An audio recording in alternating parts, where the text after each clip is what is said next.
Ce que je vais présenter, c'est des enquêtes d'incidents-accidents qui viennent du milieu industriel.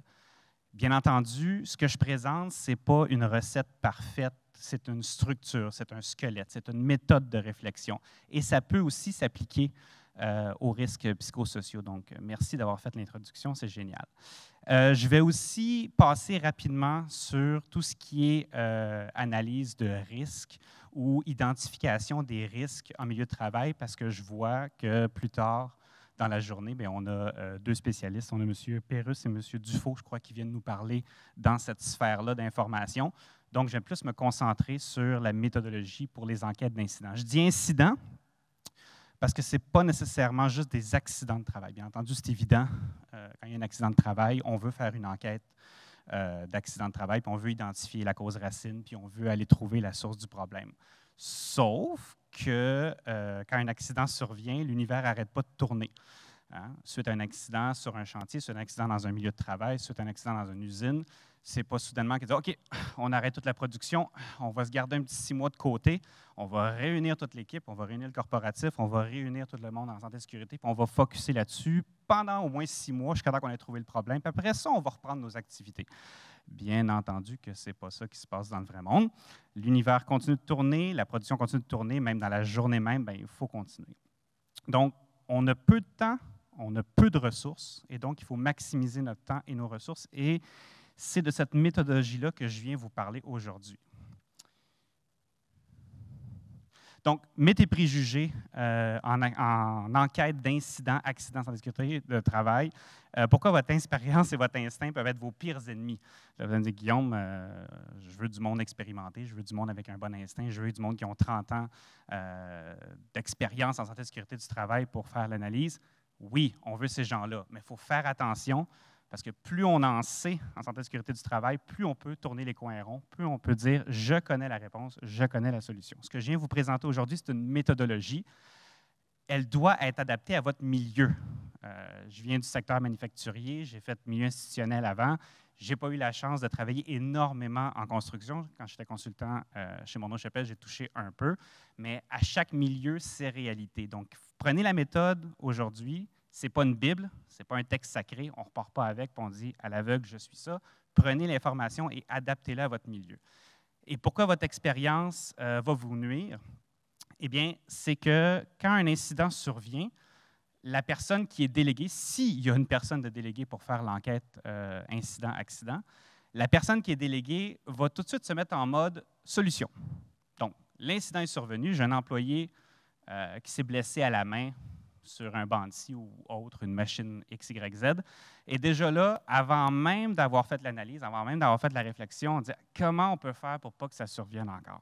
Comment je peux faire pour pas que ça arrive encore? Je ne veux pas qu'un autre employé se blesse. Donc, avant même de faire l'analyse de l'incident, on est déjà en train de réfléchir pendant qu'on fait l'enquête à qu'est-ce qu'on va faire par la suite. Et ce que j'aimerais qu'on fasse, c'est prendre un pas de recul et qu'on sépare ces deux éléments-là. Donc, on a l'analyse de l'incident, et on a le mode de recherche de solutions. Et aujourd'hui, je vous présente deux méthodes très rapidement, hein, parce que c'est des formations que je donne qui, des fois, prennent plusieurs jours. Je suis sur le terrain avec mes coordonnateurs et on fait des simulations. Monsieur Poisson disait on n'attend pas que quelqu'un se pète la gueule pour faire une enquête d'incident puis vérifier qu'est-ce qu'on peut faire. On simule des cas, on prend des vieux cas de l'entreprise. Mais bref, c'est une formation qui dure plusieurs jours. Donc, je ne vous ferai pas le cours complet aujourd'hui. Je ne veux pas vous endormir. Puis on est avant le dîner aussi, parce que vous allez vous lever, vous allez partir anyway. Donc, il y a la partie enquête et il y a la partie analyse. La partie analyse, on va toucher à la méthode Ishikawa. C'est encore là, je peux faire un cours de 30 heures là-dessus, mais je vais vous donner un bref résumé et un survol rapide. Donc, les mythes fréquents que j'entends de la part des gestionnaires et des gestionnaires d'expérience pourquoi l'incident est survenu? Bien, l'employé n'était pas concentré. C'est de sa faute, il n'était pas focus. Hein? Il avait la tête ailleurs, donc c'est pour ça qu'il y a eu un accident. Les accidents, ça arrive. On ne peut pas rien faire. C'est un bête accident, celui-là. C'est arrivé. Il faut améliorer notre culture SST. Ça, je l'entends. Puis ça, hey, c'est-tu dans le fun, le terme culture SST? Je suis sûr que sur les chantiers de construction, les grands patrons vous le disent souvent. Hein? Nous, ce qu'il faut améliorer, c'est notre culture. c'est ça, la culture SST? Ça, c'est un terme qui est beaucoup utilisé par, je ne veux pas être méchant, je ne veux pas dénigrer le travail de personne, mais par souvent des consultants. Donc, les gens vont venir vous vendre une bonne culture SST, vous allez signer un beau gros chèque, ils vont repartir, vous allez vous retourner, puis il n'y a rien qui a changé dans votre entreprise. Et là, je vais être un peu dans la controverse avec mon dernier. Je ne veux pas lancer de débat, on n'a pas 6 heures devant nous autres, mais on veut empêcher que ça se répète. Je suis désolé de vous l'apprendre, puis je sais que ça soulève les passions chaque fois que je dis ça dans une conférence, mais on ne peut pas empêcher un accident. On peut réduire les probabilités ou on peut réduire l'impact de l'accident, mais ceux et celles qui pensent que moi, je vais empêcher tous les incidents, tous les accidents, tous les problèmes, non. Mathématiquement, physiquement, par la définition même d'un accident, un événement imprévu et soudain, on ne peut pas l'empêcher. Par contre, c'est une game de pourcentage. Et là, comme je vous dis, je vais passer rapidement parce que M. Pérusse et M. Dufour vont faire des analyses plus approfondies sur le sujet, mais vous connaissez tous la matrice de criticité qui est à l'écran, tous ceux qui sont dans le milieu qui l'utilisent assez régulièrement. C'est une game de pourcentage. Ce que je veux faire, après avoir fait une enquête d'analyse, incident-accident, c'est de dire, il y avait une chance sur 10 que ça arrive dans mon entreprise. Maintenant, je veux faire passer ça à une chance sur 100, une chance sur 1000, une chance sur 10 000, une chance sur 1 million. Bien entendu que si on passe de 1 sur 10 à 1 sur 1 million, les chances que ça survienne sont extrêmement minces. Ou, dans un autre sens, je ne peux pas changer le 1 sur 100, mais entre une commotion cérébrale, une fracture du crâne et un décès assuré à un bleu sur le front, il y a quand même une progression qui s'est survenue. Donc, le but, ce n'est pas, on ne peut pas empêcher les accidents, mais on peut s'assurer que les probabilités qui surviennent soient très, très, très, très minces. C'est clair? Personne n'est fâché? OK. Non, parce que je vous le dis, des fois, quand je commence avec ça, le monde fait comme « Non, nous, c'est une politique zéro, on ne veut rien, on ne veut pas donc incarner, on veut rien sur le milieu de travail, il n'y aura jamais d'accident. » C'est un débat comme un autre. Oui, aussi, oui, merci, c'est une politique zéro.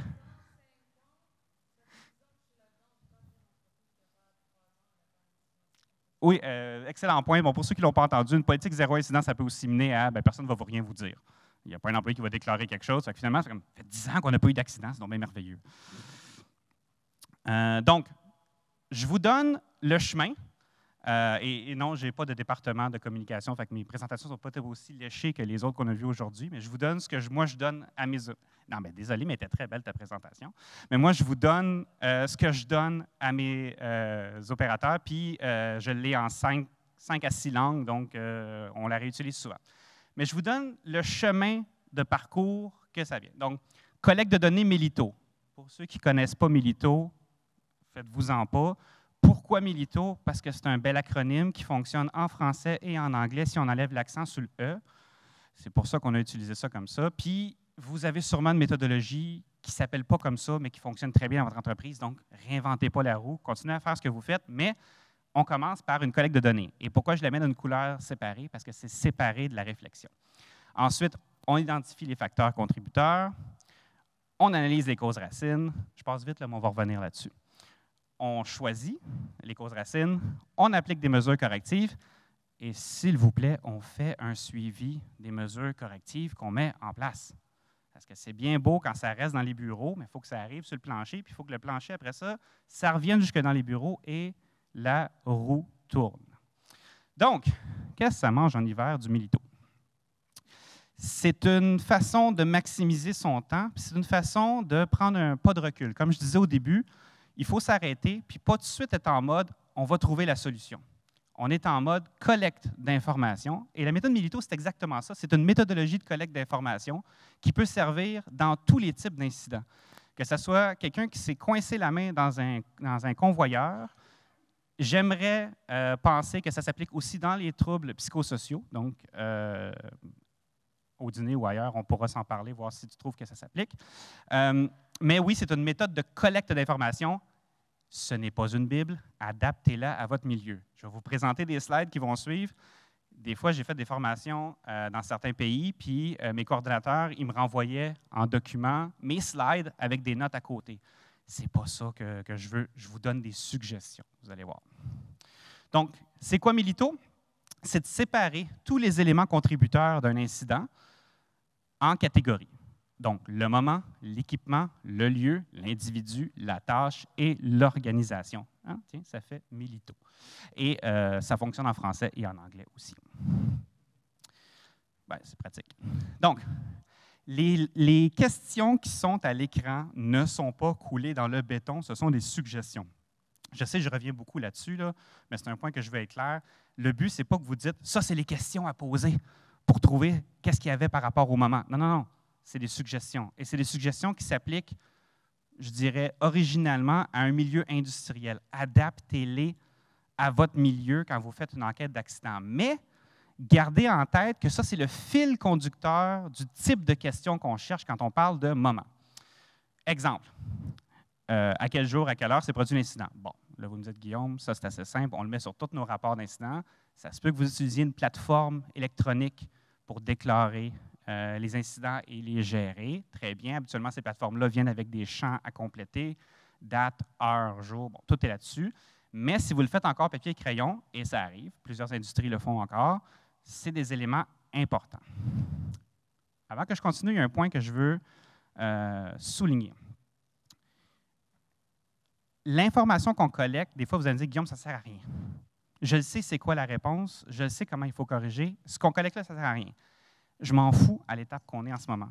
À l'étape qu'on est en ce moment, vous collectez de l'information. Si on a trop d'informations à la fin, on fera le tri, on fera le ménage, on nettoyera ça avec l'Ishikawa. Mais pour le moment, je veux du data et je veux de l'information. Et c'est un des gros problèmes d'une enquête d'accident. Comme je disais au début, on ne peut pas tout arrêter pendant 6 mois pour commencer à faire notre enquête. On est pressé par le temps. Bien souvent, on va mettre ça entre les mains d'un superviseur et on va dire « Va faire ton enquête d'accident, puis tu as 48 heures et en passant, continue à faire ta job régulière en plus de ça. » Donc, le but, c'est de maximiser. À force d'en faire, à force de faire des simulations, à force de faire des méthodes de collecte d'informations avec le Milito, vous allez développer vos propres questions, vous allez avoir vos réflexes, les questions que vous allez poser, qui vous allez interviewer, comment vous allez collecter l'information. Mais ce que je peux vous suggérer, c'est commencer tôt, parce que les informations disparaissent avec le temps, et essayer de collecter le plus de données possible rapidement. Comme ça, vous pourrez faire le tri à la fin. Mieux vaut en avoir trop que pas assez. Donc, on se regarde. Quelle journée est arrivée, l'heure que ça s'est produit. Est-ce que l'employé effectuait des heures supplémentaires au moment de l'incident? Travaillait-il en rotation? Prenait-il le chiffre de quelqu'un d'autre pour revenir? Est-ce que cette tâche était réalisée en période occupée? Est-ce qu'on était en période de rush? Ou est-ce que c'était une période normale? Normalement, est-ce qu'on fait cette tâche-là à ce moment-là dans la journée? D'habitude, c'est fait le matin, là, c'était fait l'après-midi. C'est tous des points que vous pouvez vous dire, ouais, mais ça ne sert à rien, ce n'est pas pour ça que l'incident est survenu. En ce moment, on est en collecte d'informations. Et ce n'est pas la liste complète, mais je vous donne la thématique de le moment où est-ce que l'incident est survenu. Ajoutez vos questions, ajoutez quelque chose qui fit avec votre milieu encore plus que ceux-là, et allez-y, collectez de l'information. C'est bon pour le moment? Good. Équipement. Ça peut être aussi outils, matériaux, là, mais on parle d'équipement. Quel genre d'équipement? Hein? Je veux tout savoir sur la machine ou si utiliser un outil. Encore là, trouble les risques psychosociaux, peut-être que cette question-là ne s'appliquera pas, mais on peut trouver quelque chose dans la même veine. Bref, on va essayer de trouver dans ce style-là. Mais c'est une machine parfaite. Je veux savoir le nom, le numéro, le modèle, le numéro de série, en quelle année a été fabriqué. Guillaume, Simonac, calme-toi, ça ne sert à rien de savoir tout ça. Pas en ce moment-ci. On est là pour collecter de l'information. Si vous avez le data, mettez-le dans votre enquête. Si vous ne l'avez pas, passez pas 3 jours à essayer de trouver le numéro de série ou essayer de trouver quand est-ce que la machine a été fondée. Non, ce n'est pas ça le but. C'est que si vous l'avez, l'information, mettez-le dans l'enquête. Si vous ne l'avez pas, on passe à autre chose. Dans quel état se trouvait l'appareil? Hein, était-il en bon état? En mauvais état? Venait-il d'être réparé ou pas? Les bonnes conditions d'utilisation? Avait-il été réparé récemment, comme je disais? À quand remonte la dernière inspection? Ah, mais Guillaume, on n'en fait pas d'inspection sur cette machine-là. OK, écrivez-le. On n'est pas dans le mode solution pour le moment, on est dans le mode réflexion. Y a-t-il un programme d'écrit d'inspection? C'est-tu toutes des pièces d'origine, sa machine? Est-ce qu'on a patenté des trucs dessus? Est-ce qu'on a inventé des pièces nous-mêmes? Est-ce qu'on a modifié la machine? On n'est pas là pour blâmer personne. On n'est pas là pour déterminer c'est quoi la réponse à notre question. On est là pour collecter de l'information. C'est bon pour l'équipement? Le lieu. Le lieu, c'est différent du moment. On se concentre plus sur l'environnement. Donc, préciser le site de l'incident. Puis, essayer de l'écrire d'une manière que quelqu'un, moi, qui ne vient pas de votre entreprise, pourrait le lire et le comprendre. Je vois qu'il y en a beaucoup qui prennent des photos. Je pense que les decks sont fournis à la fin de la séance, donc ça ne sert à rien de prendre des photos des slides. Ils vont vous les fournir à la fin, juste pas que vous perdiez votre temps à juste prendre des photos. Donc, le lieu de l'incident. Comme je dis, parler à quelqu'un qui n'est pas dans le domaine. Ah, il était ça à 3. La 3. Ouais, la machine 3. La 3. Donc, essayez de parler à quelqu'un qui n'est pas du domaine. Comme ça, si c'est revu en comité, si la CNESST vient mettre son nez là-dedans, si quelqu'un de l'extérieur a besoin de comprendre, si vous avez de l'aide de quelqu'un, vous ne passerez pas des heures et des heures et des heures à réexpliquer. Donc, écrivez le plus descriptif possible. Est-ce que c'est le lieu de travail habituel du travailleur? Non, d'habitude dans l'autre département. Inscrivez-le. Peut-être que ça a contribué. Les allées de circulation sont-elles libres, dégagées, propres? Est-ce que c'est différent que d'habitude? C'est toujours le bordel? Écrivez-le. Et l'information que vous allez chercher, j'aimerais bien l'exprimer comme il faut, celle-là. Donc, c'est important de marquer ce qui ne fonctionnait pas, mais c'est important d'inscrire aussi la non-information. Je m'explique. Vous ne me comprenez sûrement pas en ce moment, mais c'est quoi de la non-information?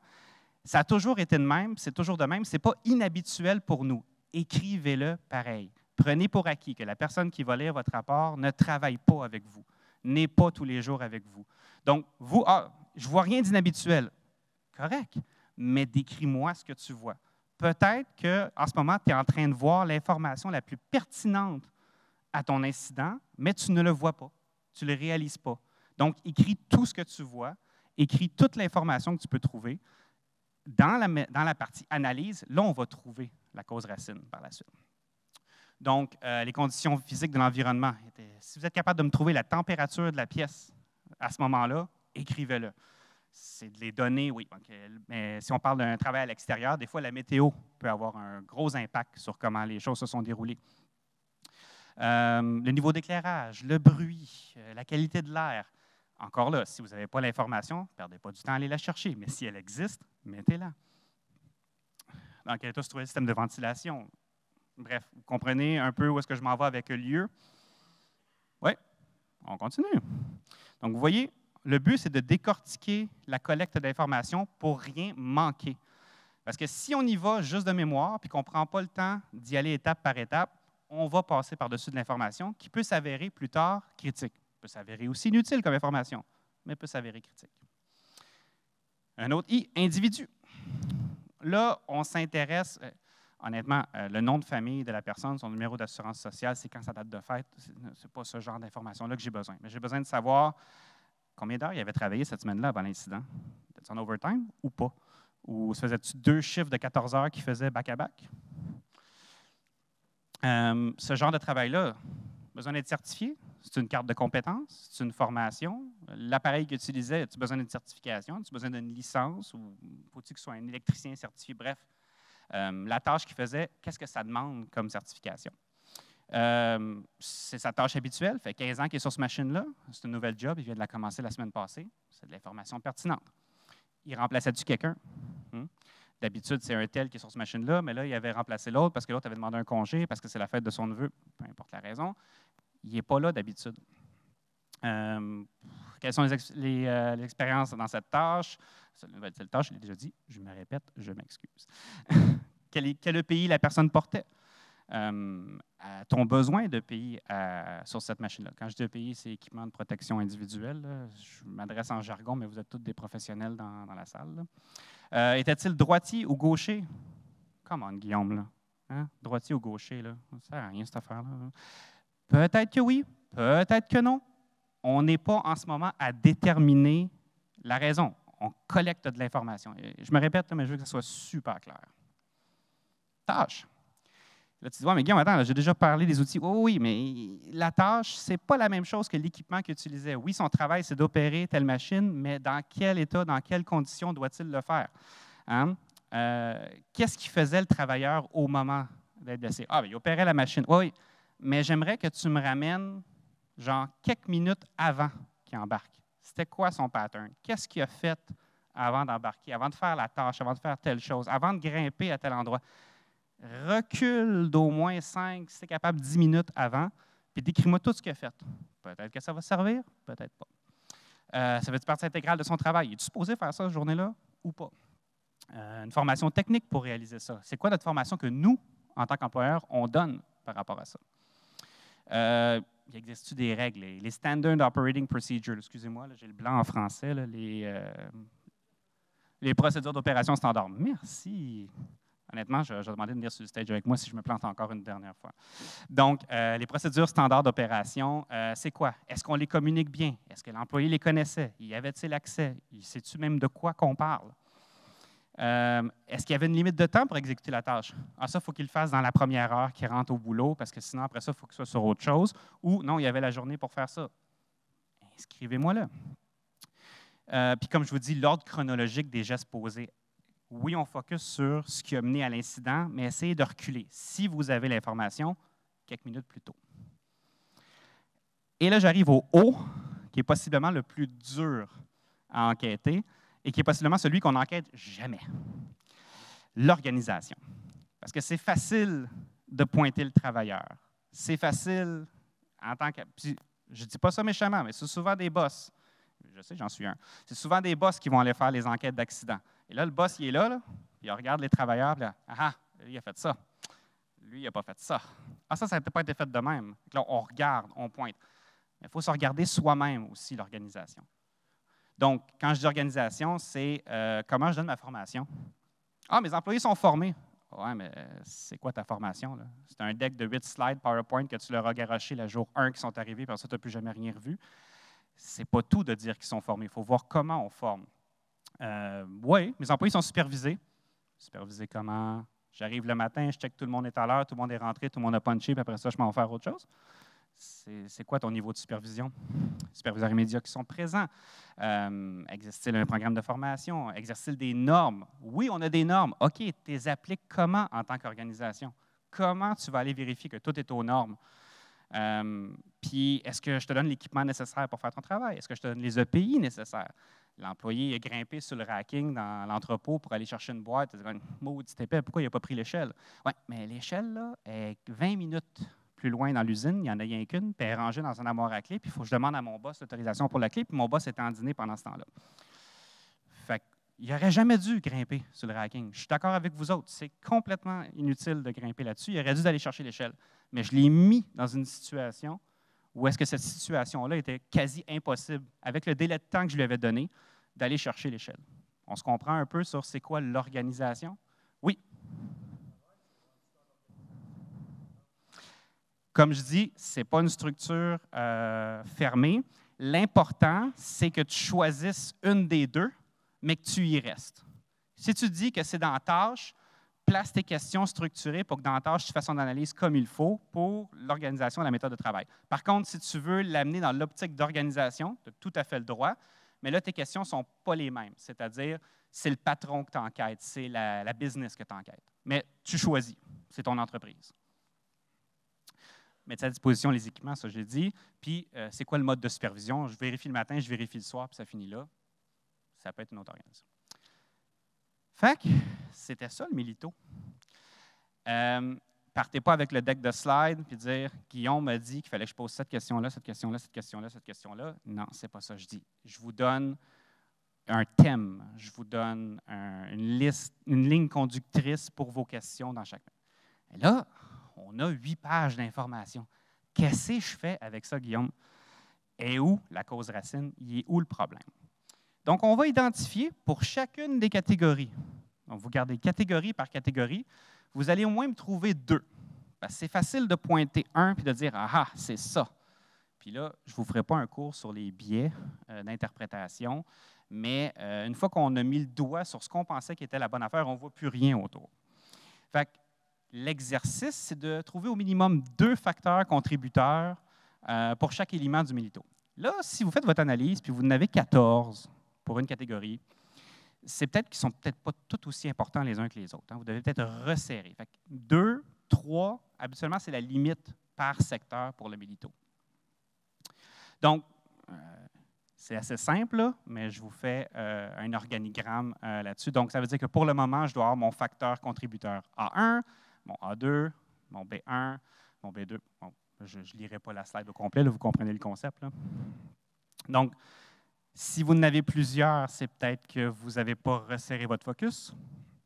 Et si vous n'avez pas assez, ou vous n'avez juste un, creusez un peu plus pour aller en chercher un deuxième.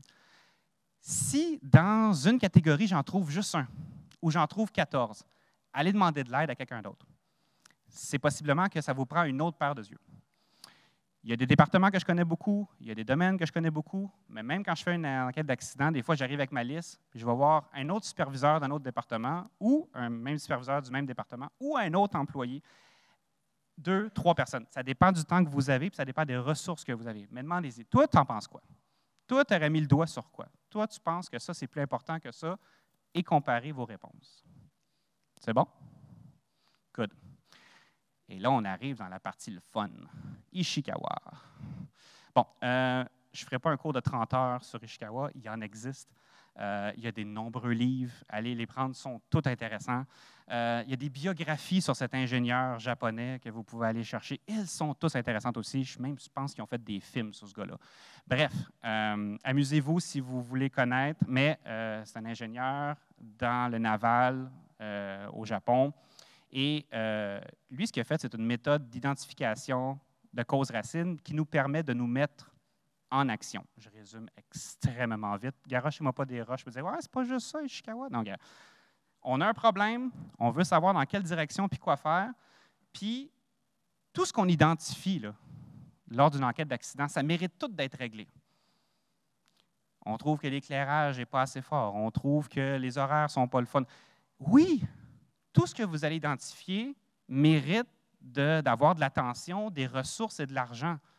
Mais nos ressources sont limitées. On a peu de temps, peu d'employés, peu d'argent. Bon, je ne sais pas, si votre compagnie a Endless Cash, allez-y. Mais on a peu de temps, peu de ressources, peu d'argent. Et donc, cette méthodologie-là va nous identifier les facteurs les plus contributeurs à l'incident et ça va nous donner naturellement notre plan d'action. Une fois qu'on identifie les gros facteurs contributeurs, on ne perd pas notre temps à s'attaquer à toutes. On s'attaque aux points critiques, habituellement 1 ou 2, et on part avec ça. Donc, qui ici, à main levée, a déjà vu un diagramme Ishikawa? Merci, c'était la présentation. OK. Non, vous connaissez pas mal la méthodologie, donc je vais progresser. Pour ceux qui ne l'ont jamais vu, toute l'information qu'on a collectée dans le Mélito, on peut maintenant la transposer dans un Ishikawa. Donc, c'est ce qu'on appelle un fishbone en anglais. Donc, ça ressemble aux arêtes d'un poisson. Oui, je suis nul en dessin, donc conceptualisez-vous un poisson, la tête étant les mesures correctives, la queue étant l'incident, et il y a des arêtes pour chacune des parties du Mélito. Mes talents de dessin s'arrêtent là. Donc, vous voyez que chaque arête contient une partie du Mélito, moment, équipement, lieu, individu, tâche et organisation. On part de l'incident. Je donne un exemple bête parce que mes exemples qui s'en viennent par la suite viennent avec ça. Donc, j'ai un employé, une machine qui découpe du bois et il se passe un doigt dans la machine. Comment c'est arrivé? Pourquoi c'est arrivé? Puis qu'est-ce que je peux faire pour qu'il y ait moins de chances que ça arrive par la suite? Donc, comme je vous ai dit, les données qu'on a recueillies plus tôt, vous les transposez. Les 2 que je vous ai demandé d'identifier, vous les transposez en Ishikawa. Vous en avez 3, vous en mettez 3. Si vous en avez juste un, retournez à votre Mélito puis trouvez-en un autre. Ça nous en prend pour pouvoir faire une analyse. Là, je vous ai juste placé les flèches. On s'en vient avec l'information, avec le crunch. Donc, lacération à la main gauche. Qu'est-ce que j'ai trouvé dans mon moment? Bon, l'employé est en temps supplémentaire, puis c'était sur la fin de son quart. Guillaume, on a trouvé pourquoi le gars s'est blessé. Il était en temps supplémentaire, puis c'était sur la fin de son quart. Plus jamais de temps supplémentaire, puis on fait finir tout le monde 30 minutes plus tôt. Fini, merci, bonsoir, on part à autre chose. Eh bien, non. J'exagère, là, je fais des blagues, mais vous comprenez que certains éléments peuvent avoir contribué plus que d'autres, mais l'important, c'est d'en moins trouver pour chacun. Un exemple que je donne très souvent, c'est si je descends les marches ici puis je me pète la gueule en tombant, la façon... Hein? Ou je ne monte plus jamais sur scène. J'élimine littéralement à la source le problème. Parfait, je peux toujours faire mes affaires au niveau du plancher. Mais quand l'action qui a mené au problème, c'est la nature même de notre travail, c'est notre core business. Tu sais, je veux dire, quelqu'un qui s'est blessé sur un chantier, on ne fait plus de chantier, j'ai plus de job, c'est fini. Là, nous, on traite avec ce qu'on appelle des tueurs silencieux, avec de l'indium, du cadmium, du polonium, bref, je ne vous ferai pas tous les iums du tableau périodique, mais c'est des trucs d'une couple de microns qui peuvent tuer des gens. Fait que j'arrive habituellement dans une réunion, puis je demande à mes superviseurs, bon, on pourrait-tu changer pour des biscuits à l'avoine? Là, ils me répondent non. Ah, OK. Mais au moins, j'ai essayé. On aurait pu éliminer à la source. On enlève les produits chimiques, puis on fait autre chose. En passant, pour tous ceux qui travaillent dans l'alimentation, je sais que c'est dangereux. Hein. La farine, à partir d'un certain niveau, ça peut prendre feu, ça peut exploser. Je connais les risques du métier. Je fais une blague. Je ne veux pas dire que faire des biscuits, ce n'est pas dangereux. Quand vous le faites à un niveau industriel, c'est quelque chose. Donc, moment, on a trouvé, on a trouvé les éléments de notre moment. Équipement.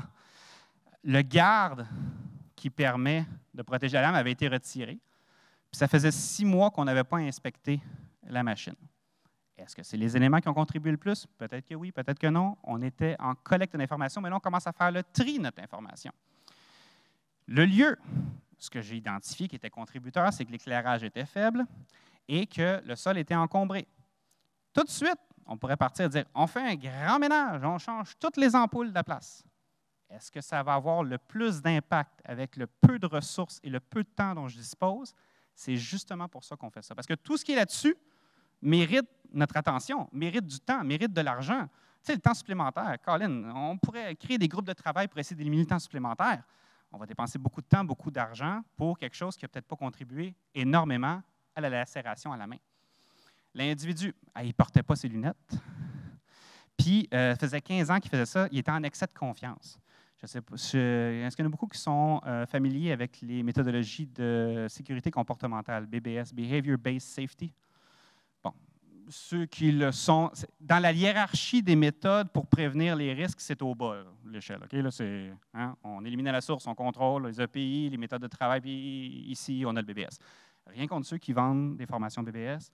Je suis même certifié SafeStart et compagnie, de le kit, mais ce que je veux dire, c'est que c'est un outil qui fait partie de la liste. Donc, la personne est en excès de confiance. Et, en plus, dans la tâche, les procédures n'avaient pas été suivies. Pourquoi? Parce que le garde avait été retiré. Il y a comme un lien entre les deux. Mais il n'a pas suivi la procédure standard d'opération. Merci. Et puis, honnêtement, ce gars-là n'a jamais été formé. On l'a embauché, on a dit, sais-tu utiliser un bandsaw? Il s'est dit, oui, parfait, en voilà un, commence à travailler. Organisation. Ce département-là, il n'y a pas d'inspection formelle. On se fie sur le superviseur pour que le département soit en ordre. Puis au moment de l'incident, il n'y avait pas de superviseur. OK. Là, c'est la petite partie où est-ce que je pose des questions puis que je vous fais participer, comme si vous étiez mes superviseurs en entreprise. L'élément le plus contributeur à la lacération de la main de mon travailleur, c'est lequel? Dans l'organisation, c'est lequel? Est-ce que c'est vrai qu'il n'y avait pas d'inspection du département ou est-ce qu'il n'y avait pas de superviseur? Pourquoi?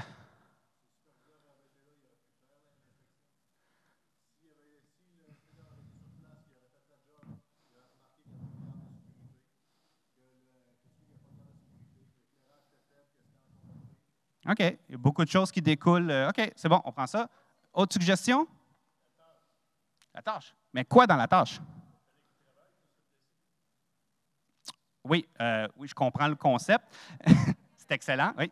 Il arrête de travailler, il ne se blesse plus, tu as raison. Mais parmi procédures non suivies puis pas de formation, qu'est-ce d'après toi il a le plus contribué? Procédures non suivies? Tu es d'accord avec ça aussi? Pas de formation? Qui a dit ça? OK. L'exercice est en train de démontrer qu'on peut s'attaquer à tout ça. Tout ça mérite notre attention. Mais, comme je vous dis, on vous demande que ça soit booké dans 14 jours. OK?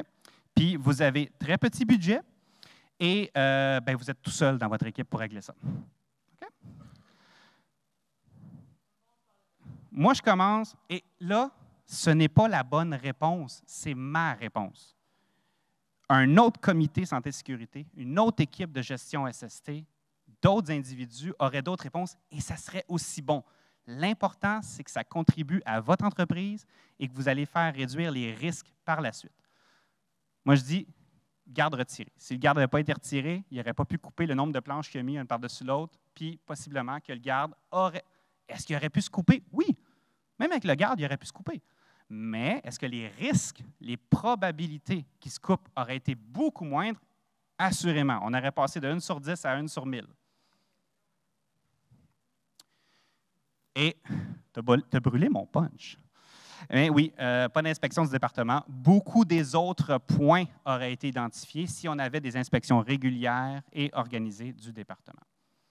Bon, je ne refais pas la slide. Oui.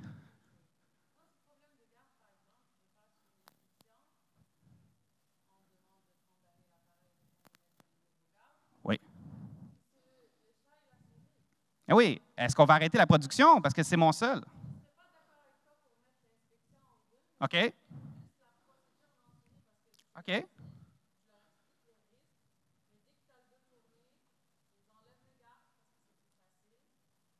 Tout à fait. Deux choses. Good. Deux choses que je veux partager. Tu as entièrement raison. Et ton raisonnement, l'important, c'est que ça fitte avec ton entreprise. Par rapport aux gardes qu'on retire, tu n'es pas chaud à l'idée de dire « Ouais, c'est le garde ».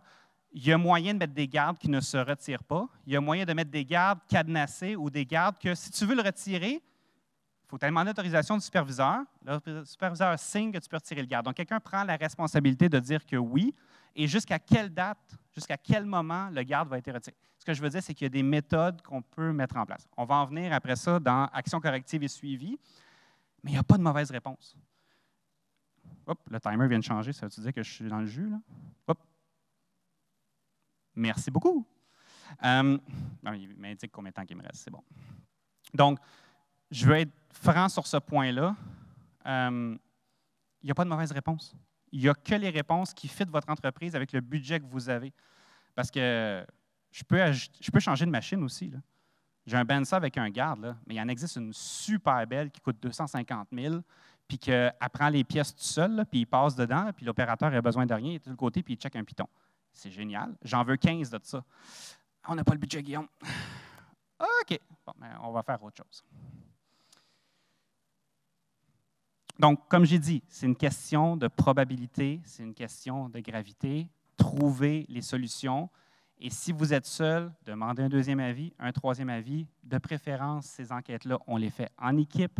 Et on les fait en équipe, comme je dis, on ne fait pas 3 clones de Guillaume. Hein? Donc, oui, je suis seul dans mon entreprise en tant que gestionnaire corporatif mondial, mais s'il y avait d'autres personnes dans mon équipe, on sort de son équipe, on sort de sa zone de confort. Va chercher un ingénieur, va chercher un opérateur, va chercher un superviseur, va chercher un gars de la maintenance. On les oublie souvent, mais ceux qui réparent la machine, des fois, en connaissent plus sa machine que l'ingénieur qui l'a conçue. Je ne veux pas partir de guerre, OK? Je vais juste dire ça comme ça, par expérience. Je vois des têtes qui hochent. Il n'y a pas beaucoup d'ingénieurs qui hochent la tête en ce moment. C'est parfait. Donc, mesures correctives et suivies. Là, Guillaume, j'ai identifié mes 2 mesures principales. Qu'est-ce que je fais avec ça? Bien, c'est justement ton indicateur pour sur quoi tu mets ton temps, sur quoi tu mets tes ressources, mais il faut le faire de façon intelligente. Là, ça va vous sembler super basique ce que je vais vous dire, mais c'est souvent oublié. À l'époque que j'étais chez Mononchapelle, LifeWork maintenant, merci de me le faire rappeler, j'arrivais souvent dans les entreprises et dire « OK, mais vous avez fait quoi pour régler le problème? Ah, on a demandé à un tel de faire telle affaire. OK, y a-t-il une trace de ça? Y a-t-il une organisation? Vous avez prévu le suivi comment? » Donc, on revient à la base, mais chaque action corrective que vous avez, les points rouges, là, je vais revenir là, les 1 et le 2, là, si vous avez 2 actions correctives, chacune d'entre elles doit avoir un titre, une description détaillée, une personne responsable. Tous en cœur, une personne responsable. Donc, il y a quelqu'un qui est liable, quelqu'un qui a la tête sur le bio pour dire c'est ta job. Ce n'est pas genre le département va s'occuper de ça. Non, non, non. C'est toi, mon grand. C'est toi qui dois le faire et c'est toi qui as une date de tombée, une date de livraison. Hein? Tu dois m'installer un garde qui n'est pas amovible. OK. Tu dois m'installer un garde non amovible pour la semaine prochaine. Ah, pas pareil, ça. C'est pas pareil. Un niveau de priorité. J'ai 3 mesures correctives. Boss, je commence par laquelle? On se mouille, on met ses culottes. Ça, c'est en 1, ça, c'est en 2, ça, c'est en 3. Et une personne déléguée. Donc, la personne qui est responsable, la personne déléguée, ça peut être 2 personnes différentes. Je donne un exemple. On s'est assis, on dit qu'il faut mettre un garde non amovible maintenant. Parfait. La responsable, le ou la responsable santé et sécurité du travail est la personne qui est mandatée, liable, pour dire c'est toi qui dois faire en sorte que dans une semaine, c'est fait. Oui, sauf que c'est une personne corpo, c'est une personne cléricale, elle est dans un bureau, elle n'ira pas prendre un fer à souder, elle n'ira pas sur le... Elle n'est pas capable de le faire. Là. Moi, je n'ai pas les compétences pour aller souder quelque chose ou mettre des cadenas, installer une nouvelle partie d'équipement. Donc, elle va déléguer à quelqu'un. Mais ça reste cette personne-là qui est responsable. Ce n'est pas parce que j'ai demandé au gars de la maintenance d'aller m'installer un nouveau garde que maintenant, ton problème, le grand, moi, je m'en lave les mains, c'est toi la faute. Non, non, je vais t'aider, je vais te coacher, je vais te superviser. Il te manque des pièces, je vais les commander. Tu as besoin de plus d'aide, je vais te prodiguer du support. Donc, on a une personne qui est responsable du début à la fin. J'insiste beaucoup sur ce point-là, mais c'est quelque chose qui est souvent oublié parce qu'on se lance la balle. J'ai trouvé le problème, tu vas aller le régler. Ça ne règle aucun problème, ça. Je vous donne un exemple de structure. Si vous avez un logiciel de gestion des incidents-accidents, peu importe, là, il y en a une centaine là, sur le marché, là, je ne veux pas faire la nomenclature, mais vous êtes sûrement déjà familier avec ces numéros-là, avec ces méthodologies-là. Si vous le faites papier-crayon, ce qui est louable, je vais vous dire, j'ai des usines en Allemagne qui font tout papier-crayon et ils pourraient en montrer à ceux qui font ça par ordinateur ici. Donc, papier-crayon, ça ne veut pas dire que c'est mauvais. Ça veut juste dire que c'est plus de travail et ça demande plus de temps. AC pour action corrective, qui est lié à un incident.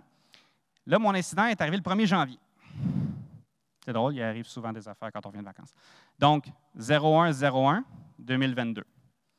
Mon action corrective est la première. Les 3 sont reliés au même incident. Donc, on ajoute le chiffre suivant pour l'action corrective. Est-ce que la nomenclature, l'exemple de nomenclature est clair pour tout le monde? Good. Et après ça, tous les points que j'ai mentionnés sur la slide d'avant, on les retrouve ici. Donc, première action corrective, le titre, description sommaire, ajout de sécurité machine, parfait. Là, je n'ai pas beaucoup d'espace. Je voulais que ça soit cohérent avec une slide. C'est sûr que je n'ai pas mis le descriptif au complet, mais on essaie dans la deuxième case d'être le plus explicite possible. Explicite dans le bon sens du terme, pas dans le mauvais sens du terme. Mettez pouvoir sacré là-dedans, ce n'est pas ça que je veux dire. Mais ajouter un contrôle de la barrière de protection. Qui est responsable? Hein? David A étant mon superviseur santé et sécurité que je viens d'inventer. Et après ça, c'est quand ta date de tombée? Tu dois me livrer ça pour quand? Bien, le 15 janvier. Priorité 1. Je juge, superviseur santé et sécurité, que ça, c'est la première affaire qu'on doit aller faire. Par contre, David A, il n'est pas capable d'installer ça, un garde. Il n'en a jamais installé un de sa vie, puis il n'est pas mécanicien, puis il n'est pas certifié pour ça, puis il n'a pas les compétences. Donc, il délègue ça à l'équipe de maintenance, mais ça reste David, le responsable, et c'est David que je vais aller revoir le 15 janvier pour dire c'est où, qu'est-ce qui se passe, si c'est là, bravo, si c'est en retard, pourquoi. On va modifier les permis de travail pour pouvoir retirer maintenant le nouveau super garde qu'on va avoir mis. Ça prend une signature. Trouvez-vous quelqu'un, mais ça prend une signature. Quelqu'un va dire, bien, tu l'enlèves pour 3 heures, puis après ça, on va aller le remettre, parce que là, la tâche demande à ce que ça soit enlevé. Après ça, modifier la fréquence des inspections. Bien, encore là, c'est un sommaire que j'ai fait, ce n'est pas le point. Et après ça, un point sur l'écran, une fois toutes les tâches complétées, avant de fermer l'incident, je n'ai pas de meilleur terme pour décrire ce qui se passe, mais avant de dire on a complété ça et on a réduit les probabilités qu'un incident similaire dans des conditions similaires se reproduise, vous voyez, je n'ai pas dit on a fait en sorte que ça ne reviendra plus jamais. On a fait en sorte que ça a réduit les probabilités. On repasse derrière, on va revalider, on va voir avec les employés, ça fait-tu du sens ce qu'on a mis en place? Ça fonctionne-tu? Est-ce qu'on t'a rendu la vie encore plus pénible qu'elle était déjà? Est-ce que tu as une suggestion pour améliorer les choses? On va valider si nos actions correctives ont eu l'impact souhaité, l'impact désiré. Et ça peut s'étaler dans le temps. Ça peut être sur les 6 prochains mois qu'on va aller valider ça. Puis on va les redemander plusieurs fois aux employés si ça fonctionne, si c'est la bonne chose. Puis s'il faut, on va réouvrir l'incident puis on va recommencer à travailler dessus. Donc, en résumé, collecte de données. On fait le tri des données. Ishikawa, Fishbone ou peu importe la méthode que vous voudrez, mais identifier les facteurs contributeurs. On en choisit 2 ou 3, les plus critiques, ceux qui ont le plus contribué, puis on se met en action sur ces points-là. Merci de m'avoir écouté.